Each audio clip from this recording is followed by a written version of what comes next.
Today we're diving deep into one of the best parts of writing, creativity.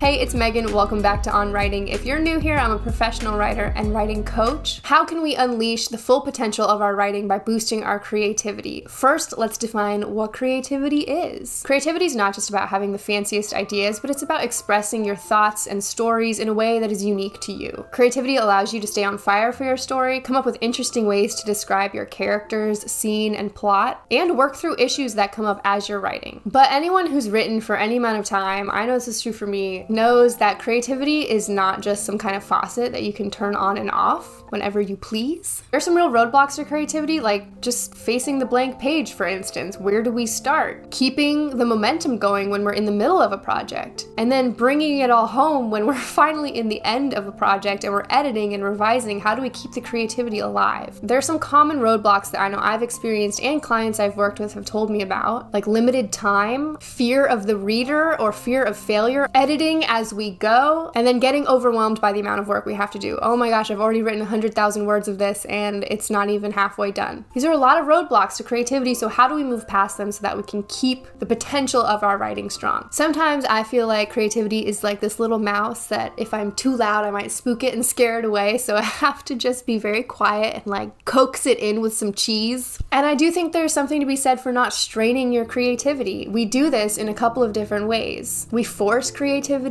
We judge what we produce when we are creative. So as soon as we have that moment of creativity and inspiration and we write something, we instantly judge it. That's not going to make us want to be more creative. We don't give ourselves the space and time to actually let our creativity have room to breathe and our imagination run wild. And we either overwork or underwork our creative muscles. So I think these are all ways that we can strain our creativity, which keeps us from reaching our full potential as writers. One thing that made me think about this was when I work with kids and they're writing stories, there is just no filter for the creativity. The creativity is not blocked at all because they're not judging every little thing that they write. And yeah, is everything great? No, but it doesn't have to be. It's a first draft of a story. You can take a lot of inspiration from that, I think. So now that we've been thinking about some of the challenges and obstacles to creativity, let's talk about how we can keep the creative juices flowing and unleash the full potential of our writing. The first thing you can do is create a mind map. I like using mind maps because it's sort of a visual way to brainstorm on your own, if that makes sense. So you start with a central theme or idea in the middle. Maybe you have an idea for a story that centers around a certain kind of character. Maybe he's like a little gnome who lives in a forest.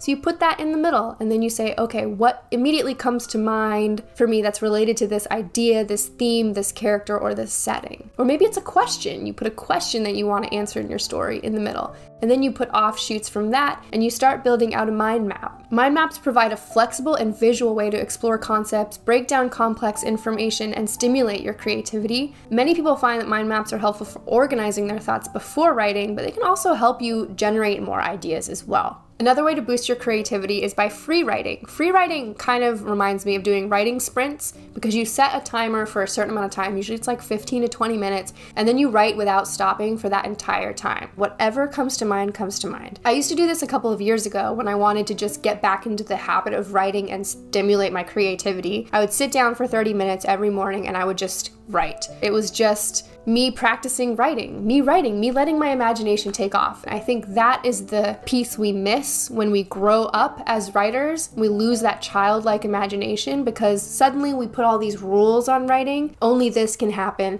This is too unrealistic. This doesn't work. Yada, yada, yada. And those rules are important and they're valuable in terms of crafting a good story. But the harshness of how we edit what we're doing is not helpful. If we're critiquing all of our ideas with a lot of strictness, then we're never going to be able to have those moments of creative joy. If you've ever been part of a sports team, you probably did drills where it wasn't really practicing the actual sport. It was just helping you get better at certain movements of the sport. Think of free writing sprints like that. You're not actually doing the actual writing of your story. You're just practicing writing for your story. Does that make sense? Okay.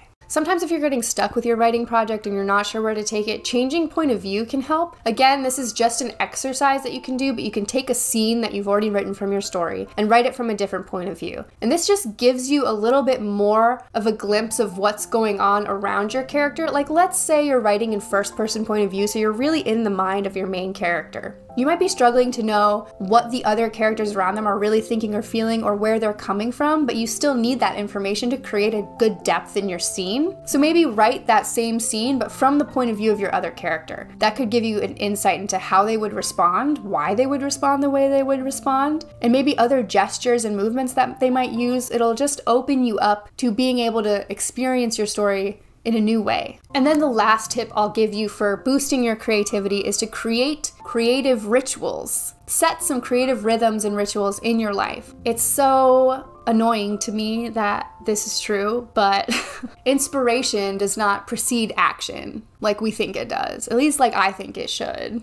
I would love it if I felt inspired to write all the time, or at least regularly, and then that would lead me to some great writing sessions. But the truth is, I feel way more inspired when I'm actually just sitting down and doing it, or after I sit down and do it. So it doesn't precede the act of writing, it follows the act of writing. Not always. Sometimes you have a writing session and you're like, well, I don't even know what I just wrote, because that's probably gonna go in the trash, but it's okay. It's still just the act of showing up every day. I always say, if you want to finish your story, you have to sit down and write it.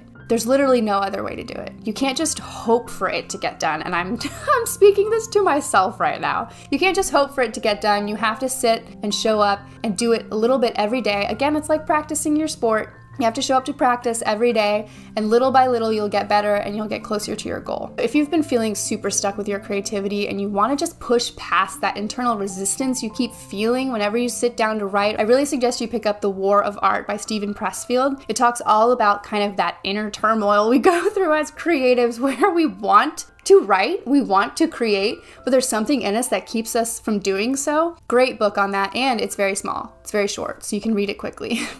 My last tip for you, if you're struggling to keep going with your projects and you want a little bit more accountability, is to hire me as your writing coach. We'll meet once a month to sit down and talk about your goals, how you've been doing for the month, what goals you've met, what goals you need to revise, and having something on the calendar together is a really great way to keep you accountable and keep you motivated to keep going. I keep track of all your goals. All you have to do is write. If you're interested in accountability check-ins, you can book them on my website, or you can book one-time consultations with me as well to talk through problems you're having with your story. If other questions are coming up for you as you're writing, let me know below and I can address them in future videos. Otherwise, it was so great to see you today. Thanks so much for watching, and I will see you next time.